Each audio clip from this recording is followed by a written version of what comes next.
সংসারটাকে তার কাছে বিরক্তি অনুভূতি করতে হবে।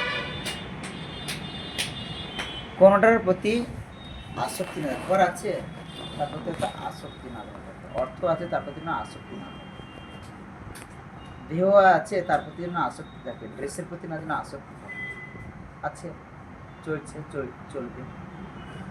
বলছে ইন্দ্রিয় সুভোগের প্রতি না যেন কোন প্রকার আসক্তি না থাকে, বিরক্তি যেন হয়। এবং সুখ এবং দুঃখ, শীত এবং উষ্ণ, এটাকে সহ্য করতে হয়।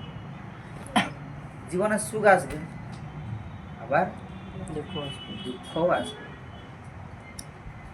এই সুখটাকে আমাদেরকে, সুখ আসলে যেমন আমরা আনন্দিত হই, কেন দুঃখ এলেও আমাদেরকে দুঃখ পাওয়ার কোনো প্রয়োজন নেই।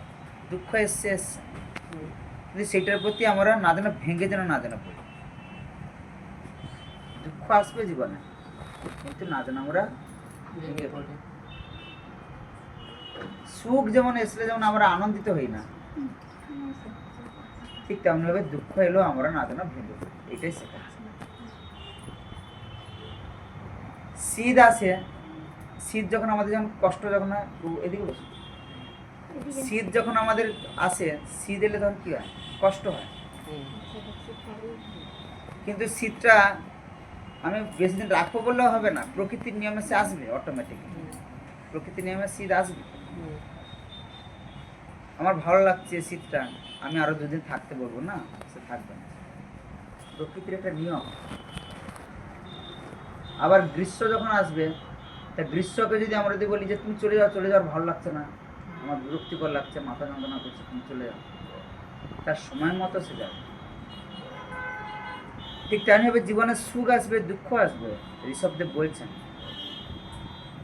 আর 100 জন পুত্রকে তিনি বলছেন যে ভক্তি জড়বন্ধন থেকে মুক্ত হতে গেলে, ভগবদ্ধামে যেতে গেলে আমাদেরকে কোন কোন বিষয়গুলো আমাদেরকে আগ্রহ প্রকাশ করতে হবে।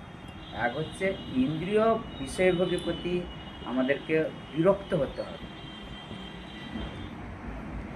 যত বেশি আপনি, যেমন আপনার যে গুরুদেবের কথা বলছি, এই কথাটা আমি প্রায় বলি সব জায়গায় আমি ক্লাসে। উনি যখন ব্রহ্মচারী ছিলেন, ভক্তিচরণ স্বামী মহারাজ যখন বিদেশ থেকে যখন আসতেন, তখন বলতেন, ওনার নাম আগে ছিল গঙ্গানারায়ণ প্রভু, জানেন? ওনার নাম ছিল গঙ্গানারায়ণ প্রভু, পরে নাম হয়েছে ভক্তিপ্রেম স্বামী মহারাজ। তো গঙ্গানারায়ণ প্রভু বলতেন, গঙ্গানারায়ণ তুমি ভেতরে তুমি কেন শোনি? মহারাজ বলে গেছে, ভেতরে শো, খাটে শুবে। মহারাজ এলে খাটে শুবে, গুরু মহারাজ নির্দেশ, মহারাজ চলে গেলে খাটটা বের করে দেবে, দিয়ে মাঠে ত্যাগ। গঙ্গানারায়ণ প্রভু যখন ছিলেন, ভক্তি প্রেম স্বামী মহারাজ যখন ব্রহ্মচারী ছিলেন, সবার খাওয়া হয়ে যাবে, তিনি সবার লাস্টে তিনি খেতেন। উজ্জয়িনীতে তিনি যখন থাকতেন, সবার লাস্টে তিনি খেতেন। আপনার গুরুদেবের কথা বলে শুনুন, এগুলো বুঝতে পারবেন তিনি কতটা তিনি প্রেমময় তিনি ছিলেন। তিনি সবার তিনি লাস্টে তিনি খেতেন, হ্যাঁ, তিনি লাস্টে তিনি খেতেন, এবং সবার খাওয়ার পরে যতটুকু বাঁচবে, সবার খাওয়ার পরে যতটুকু বাঁচবে ততটুকু তিনি খেতেন। তিনি হচ্ছেন এরকম না, যে এমন কোনো নয় যে আমি বেশি খাবো, আমি মহারাজ লোক, আমি প্রভু লোক, আমি সিনিয়র ভক্ত, না। বিষয়ের প্রতি আপনাকে ধীরে ধীরে করে ত্যাগ করতে হবে, ভোগের প্রতি ত্যাগ। আপনি ভোগ করার ইচ্ছা জাগলেও, ধরুন আপনার স্ত্রীর প্রতি এখন ভোগ করার ইচ্ছা প্রবণতা আছে, কিন্তু যখন ইন্দ্রিয় শিথিল যখন কমে যাবে, ইন্দ্রিয় মানে আমাদের সমস্ত যখন জোর যখন কমে যাবে, তখন ধীরে ধীরে অটোমেটিক প্রকৃতি আপনার কাছ থেকে সব কেড়ে নেবে। সমস্ত চোখের পাওয়ার কমিয়ে দিবে, কানের শ্রবণ ক্ষমতা কমিয়ে দিবে, হ্যাঁ, নাকে ঘ্রাণ ক্ষমতা কমিয়ে দিবে, কথা বলার পাওয়ার কমিয়ে দিবে, তো সেটা অটোমেটিক যাবে। ভক্তিপ্রেম স্বামী মহারাজ বলতেন প্রায় যে যারা বুদ্ধিমান ব্যক্তি তারা সরকারের ট্যাক্স আগে আগে দিয়ে দেয়। সরকারের ট্যাক্স নেওয়ার তারা ডিউ তারা রাখে না, সময় এসছে মানে আমার সরকারের ট্যাক্সটা দিয়ে দেয়। কিন্তু যারা মূর্খ ব্যক্তিরা কী করে, সরকারের ট্যাক্সটা পরে দেবে, এখন এই বছর না পরে দেবো, পরের বছর না, তা তো ডিউ হতে হতে তার আবার ট্যাক্সের আবার ঊর্ধ্বতম হয়ে যাচ্ছে। এই জন্য আমাদের চিন্তা করতে হবে যে না, আগে থেকে আমার সময় থাকতে থাকতে এখন আমার বুদ্ধি আছে, এখন আমার শ্রবণ ক্ষমতা আছে, এখন আমার চোখের পাওয়ার আছে, এখন আমার ইন্দ্রিয় ক্ষমতা আছে, এই ইয়ং বয়সেই আমি ভজন সাধন করব। যদি আমি ইয়ং বয়সটা যদি আমি কাটিয়ে দেবো, আমি যদি এখন ভজন সাধন করি, যদি বয়সের সময় আসবে তখন আমার ভজন সাধনের ইচ্ছা হলেও করতে পারবো না, কারণ তখন সংসারের প্রচুর প্রেশার থাকবে। তখন যত বেশি বয়স হবে তত বেশি সংসারের প্রতি আসক্তি তত বেশি বাড়বে। ওই জন্য বলছেন ঋষভদেব বলছেন, এই যে ভক্তিপ্রেম স্বামী মহারাজ, মানে আপনাদের যে গুরু আমি দেখি আমি বললাম যে ইনি যখন ছিলেন ব্রহ্মচারী, ওনার সঙ্গে যখন প্রচার করতাম আর আগে উজ্জয়নীতে, আমি ওনার সঙ্গে এককালে প্রচুর প্রচার করেছি। আমি তো জানতাম না যে আপনার আগামী দিনে গুরুদেব হতে যাচ্ছে। তো ভক্তিচরণ স্বামী মহারাজ যখন ভক্তিপ্রেম স্বামী মহারাজ যখন আগে ওনার নাম ছিল গঙ্গা নারায়ণ প্রভু, উনি একদিন ডাক্তার ছিলেন। ভক্তিচরণ স্বামী মহারাজ যখন তিনি প্রচার করতে যান, তিনি একটা লেকচারেই তিনি তার নিজের চাকরি জীবন ছেড়ে তিনি চলে এসেছেন। চাকরিকে তিনি পরিত্যাগ করে তিনি ব্রহ্মচারী হয়েছেন। তিনি এসে ভজন কুটিরের সামনে একটা ওষুধ দোকান থাকতো, দেখেছেন না, এখনো আছে, মায়াপুরে ঢোকার সময় ওষুধ দোকান আছে পেছনে। হ্যাঁ, ওই ওষুধ দোকানে তখন প্রথম ডিউটি তার ওনার, ওই ডিউটি ওইখানে তিনি করতেন।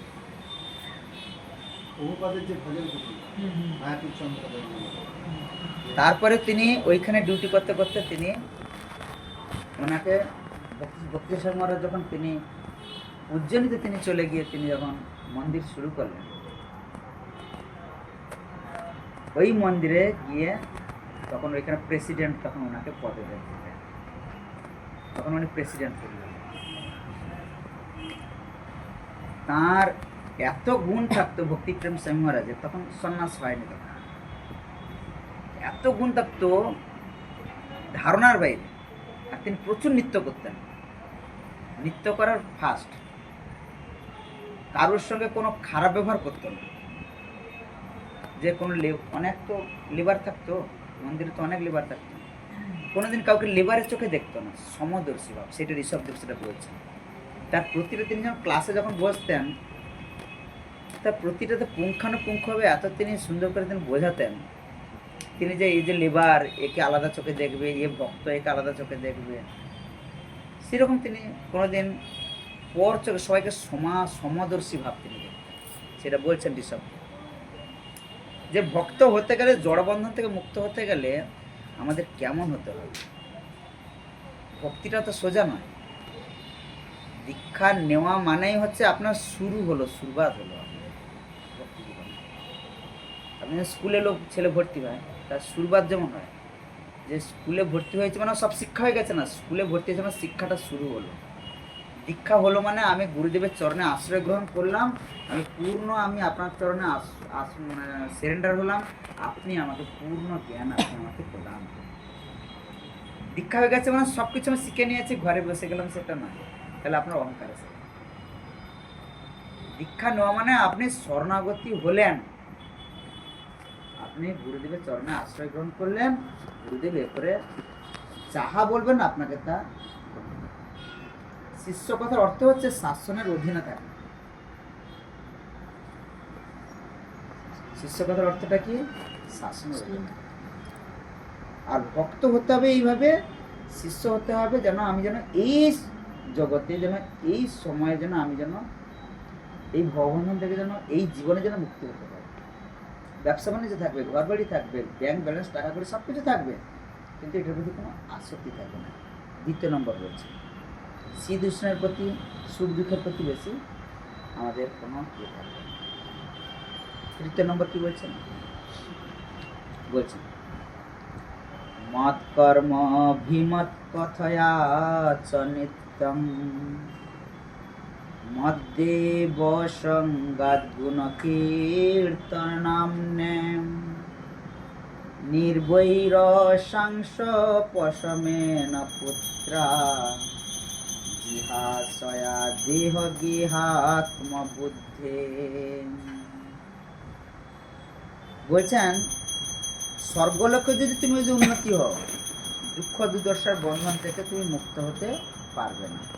সেই কথা হৃদয়ঙ্গম করার তুমি চেষ্টা করো। তার 100 জন পুত্রকে বলছি, ভগবদ্ভক্তি লাভের জন্য তুমি তপস্যা করো, ইন্দ্র সুখভোগের সমস্ত প্রচেষ্টা তুমি পরিত্যাগ করো, ভগবানের কথা তুমি শ্রবণ করবে, একান্ত হবে, সর্বদা ভগবত ভক্তের সঙ্গ করো। 4th নম্বর পয়েন্ট কি বলছেন, আমরা সাধারণত ভাই কি আমরা ভাবি কি ও গ্রামে একটা বিশাল একটা মহাপ্রভুর একটা উৎসব হচ্ছে, এখানে খাটালে অনেক কম হয়ে গেছে, আমি কিছু দাম ধ্যান কিছু করে দিলাম, আমার নাম হয়ে যাবে। এখানে মহাপ্রভুর উৎসব হচ্ছে, আমি 2-3 পেজ দিয়ে দিলাম, আমার নামটা যেন প্রথম যেন অ্যানাউন্সমেন্ট। শাস্ত্রে বলছে এগুলো করা মানে কি আপনার পুণ্য সঞ্চয় হচ্ছে। ভক্ত পাপ পুণ্যের ঊর্ধ্বে থাকে। পুণ্য যদি করবেন আপনি কোথায় যাবেন? উপরে যাবেন। পুণ্য মানে আপনি সুখী হবেন। আজকে যে আপনার কাছে ধন সম্পদ এগুলো আছে, এগুলো পূর্ব জীবনের, এগুলো পুণ্যের ফলে ফলে আপনি এখন ঠিক আছে, লিমিটেশন আছে। পুণ্য যখন শেষ হয়ে যাবে তখন আবার না আপনার আবার কি হবে, পুণ্য যখন আছে থাকে তখন মনে হচ্ছে কি ইন্দ্র সুখটা এইরকম ভাবে, ও এখন আমার ঘর বাড়ি আছে, বিশাল দাস দাসী চাকর চাকরানি অনেক আছে, আজকের ভালো ভালো পার্টি একটা বন্ধু বান্ধব, ধন সম্পদ আছে না, পার্টি করতে ইচ্ছা হচ্ছে, আত্মীয় স্বজন বন্ধু বান্ধব। পার্টিতে এমনি এমনি হয় না, মদ মাংস এইসব দিয়ে হবে। তখন আপনি এই অর্থের জন্য আপনি কি করছেন, পার্টিটা করতে যাচ্ছেন, মানে আপনি পাপ কাজে লিপ্ত হচ্ছেন। আপনার পূর্ণ সঞ্চয়টা যে ছিল সেটা ক্ষয় হচ্ছে, আপনি আবার পাপে লিপ্ত হচ্ছেন। এই পাপ হলে তখন আপনি নরকে যাবেন, পূর্ণ হলে আপনি স্বর্গ পাবেন। যারা বৈষ্ণব হবে তারা এই স্বর্গ এবং পাতাল মানে নরলোক এগুলোকে তার পছন্দ করতে পারে। স্বর্গকে তিনি যেতে চান না, স্বর্গের উপরেও আছে। আমরা গায়ত্রী জপের সময় বলি যেমন ওম ভূ স্বহা, এরকম কথা তো না, আমরা বলতে নেই আমাদের, কিন্তু এগুলো আছে। ওম ভূ, ভূ মানে ভূল, এর উপরে একটা আছে ভূবল, তার উপরে আছে স্বর্গলোক সহা, ওম ভূ ভুব সহা। তারপরে তৎ, স্বর্গলোক, মহলোক, জনলোক, তপলোক, ঋষিলোক, আলটিমেট একদম অ্যাটলিস্ট উপরে আছে কে ব্রহ্ম, মানে যেখানে ব্রহ্ম। আমরা যদি ব্রহ্মলোক পর্যন্ত যদি যাই, সেখান থেকেও আমাদেরকে একদিন না একদিন দিতে কথা আছে। যেমন ব্রহ্মা হয়েছিলেন, তার অপরাধের ফলে তিনি হরিদাস ঠাকুর হয়েছিলেন, শুধু ভগবানাচরণকে অপরাধ করে ফেলেছে। ভগবানকে চিনতে ব্রহ্মাও ভুল করেছিলেন, যার জন্য তিনি হরিদাস ঠাকুর হয়েছিলেন, হ্যাঁ কিনা? আলটিমেট আমাদের ব্রহ্মলোক পর্যন্ত ভগবান আমাদের ভক্তদের যাওয়ার আমাদের ইচ্ছা রাখতে হবে।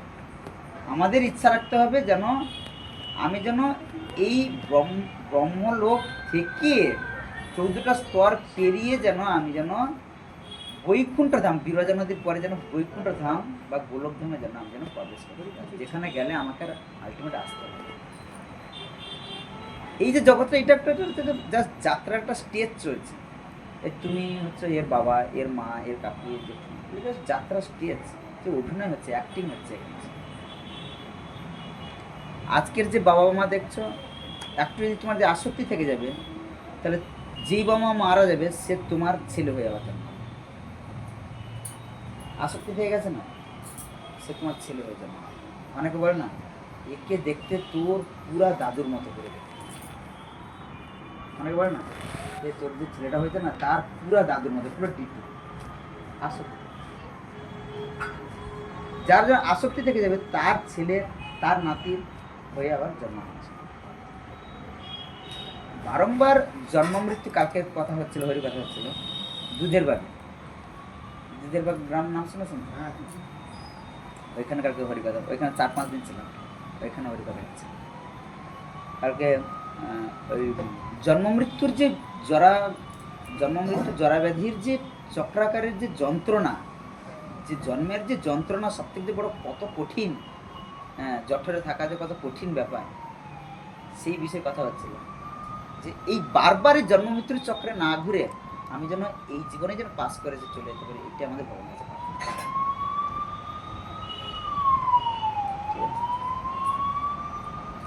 আহার হয়েছে, পনিরের সবজি হয়েছে, কিন্তু ওইটার প্রতি আসক্তি, বিরিয়ানির প্রতি আসক্তি না রাখে। যতটুকু দেবেন কৃষ্ণকে ভোগ লাগানো, ব্যাস। ফ্যান আছে, ব্যাস, নেই। যেটা ভক্তিপ্রেম সিং মহারাজ যেটা করে, খাট উনি রাখলেও খাটে শুতেন না। আমি বলছি কথা বলছিলাম, খাটে শুতেন না, তিনি মাটিতে টেনে শুতেন। ভক্তি সমাজ চলে যাবেন মাটিতে, সবার লাস্টে তিনি খাবেন। সবাই খাওয়া সে লিভার টিভার সব খেয়ে চলে যাবে, ড্রেস রুমের জন্য সব খেয়ে চলে যাবে, উনি সবার লাস্টে জয়টা পড়ে থাকে সেইটুকু। এখন মহারাজের হওয়ার পরে এখন ওনার সেই যে আরও তো উন্নত এখনো পর্যন্ত ব্যাস পূজা নেননি। ব্যাস পূজা ওরা মহারাজের যে সবার সঙ্গে তিনি মেশেন। অন্যান্য মহারাজ দেখবেন যে একটু তাদের একটু আলাদা ইয়ে মত না, উনি সবার সঙ্গে তিনি নৃত্য করবেন, তিনি কোনো ভেদাভেদ তিনি রাখেন না। এই হচ্ছে নামের সঙ্গে তার এইটা পছন্দ। এই জন্য 20খানা পয়েন্ট আছে ভগবত ভক্তির স্তর থেকে। যেমন একটা বাচ্চা 5-এ পড়ে, সে কি চিন্তা করে যে না আমি এখন মিড ডে মিল খাচ্ছি, ভালো লাগছে, বরং 5টা ভালো লাগছে, পরের বছরে থাকি। কি চিন্তা করে? সে চিন্তা করে কিনা আমি যেন তেন প্রকারে 5টি এই বছর যেন আমি বেরিয়ে যেন আমি 6 যেন শিখতে পারি। কিন্তু আমাদেরও চিন্তা করতে হবে যে না, এই জন্ম মৃত্যুর জটের কত কঠিন। একটা মানুষ চিন্তা করুন, সেই সকাল থেকে রাত পর্যন্ত কত মেহনত করে। যারা চাকরি করে, আমার ভবিষ্যৎ ভালো যেন হয়, ফিউচার যেন ভালো হয়। কোনটা ফিউচার? চিন্তা করুন তো, কোনটা ফিউচার? ভক্তিপ্রেম সিং মহারাজ চাকরি ছেড়ে তিনি চলে এলেন। ভক্তিচারী স্বামী মহারাজ তিনি পাইলট ছিলেন, তিনি জীবনে প্লেন চালাতেন। প্রভুপাদ নিউ ইয়র্কে তিনি করছেন, মানে কীর্তন করছেন, নগর পরিক্রমা করছেন। ভক্তিচারী স্বামী মহারাজ তিনি দূর থেকে দেখছেন যে এত কীর্তন কোথা থেকে যাচ্ছে। তার ভালো লাগলো, প্রভুপাদের কাছে এসে গেলেন, স্বপ্নাদেশ করলেন যে প্রভুপাদ তার গুরুদেব। এসে মন্দিরে জয়েন করলেন। পাইলট তিনি, এত টাকার বেতন, পাইলট ছিলেন। সোনামিতে এসেছে, হ্যাঁ, মহারাজ সোনামিতে এসেছে। কোনটা ফিউচার? আপনি যে রুজি রোজগারটা করছেন, আপনি কত টাকার মালিক? 10 লাখ, 20 লাখ, 30 লাখ। আপনি ভাববেন যে আপনার মাথার উপরে আরও কেউ আছে, 2 কোটি 5 কোটিও আছে, তার উপরেও আছে, মিলিয়নপতি আছে, আরবপতি আছে। ভাববেন না যে কোটিপতি শেষ। তারাও কি সুখী হতে পেরেছে? তারাও কিন্তু সুখী হতে পারে। তাদেরকে জিজ্ঞাসা আপনি সুখী? যারা ফিউচার তৈরি করছে, মনে করছে যে আমি ফিউচারে আমি চাকরি করব, তারা শুধু চাকরিগিরি তারা করে যাচ্ছে, অধীনস্থ। চিন্তা করে দেখুন, অফিসের চাকরি করবেন, তার অধীনস্থ, মালিকের অধীনস্থ হতে যাচ্ছে। হ্যাঁ কিনা বলুন? মালিক যা বলবে আপনাকে শুনতে হবে। তাহলে আপনি ফিউচার কোনটা? আমার তো স্বাধীনতা নেই। সেই সকাল থেকে রাত 4টে থেকে উঠছেন, মোটামুটি করে খেয়ে দিয়ে ট্রেনে যাচ্ছেন, জার্নি এদিক এদিক করে ট্রেনে ঝাঁপ দিচ্ছেন, কোথায় বাসে, তারপরে আবার গরমে ছুটে করছেন, অফিসে এলেন, অফিসে টেনশন, প্রেশার, আবার অফিস থেকে যখন আসেন তখন দেখছেন আবার ছেলে মেয়ে ঘুমিয়ে গেছে। সকালে গেছেন, ছেলে মেয়ে ঘুমিয়ে গেছে, আবার রাত্রিতে যখন এলেন দেখলেন ছেলে মেয়ে ঘুমিয়ে গেছে। খাওয়া দাওয়া নেই, সেই বাসি যে খাবার সেগুলো খেয়ে রাত্রিতে মোটামুটি খেয়ে ঘুমিয়ে গেছে। তো আমার একটা ভক্তি আমাদের কথা বলছিলাম, বলছে সানডে পাপাটা হয় সানডে। কীরকম? সে তো প্রতিদিন সেই মানে স্যাটারডে থেকে সে একদম ফ্রাইডে পর্যন্ত, স্যাটারডে থেকে মানে মানডে থেকে একদম ফ্রাইডে পর্যন্ত, স্যাটারডে পর্যন্ত সে প্রতিদিন তো অফিসে যায়। সকালে যখন যায় ছেলে মেয়ে ঘুমিয়ে থাকে, আবার রাত্রিতে যখন আসে ছেলে মেয়ে ঘুমিয়ে। তো সানডের দিন বাবাটা কী করছে, একটু মর্নিং ওয়াক করছে, মানে দোতলা। তো ছেলে বলছে, মা মা এ কে রাত্রি সানডের দিন দেখি মোটে মর্নিং ওয়াক করে। বলছি এ তোর পাপা। বলছি তাহলে কি সানডে পাপা? মানে কি রবিবার সে দেখা যায়? এ কথার মানে পড়ে গেল কথাটা। তো এইরকম জীবনের থেকে কোনটা ফিউচার? এরকম ফিউচারের জীবনে না লাভ করে, এইটাকে ভবিষ্যতে না করে জীবনে কৃষ্ণ ভক্তি লাভ করে, সংসারের বন্ধনে না থাকুন, জীবনে সংসারে আপনি থাকুন কিন্তু পাকার মাছে না। পাকার মাছ বুঝেন তো? হাতে ধরে খাওয়া কাদা লাভ। পদ্ম ফুলের মতো, পদ্ম পাতার মতো জলে থাকবেন কিন্তু অ্যাটাচমেন্ট হবে, আসক্তি, নিরাসক্তি। সেটা 100 জন পুত্রকে বলছেন বিশ্বাস, তার মধ্যে ভরত মহারাজ সেরকম আছে। আচ্ছা 20খানার মধ্যে 4খানা পয়েন্ট বললাম। হ্যাঁ, কালকে দিয়ে হরিবার হয়, কালকে হবে।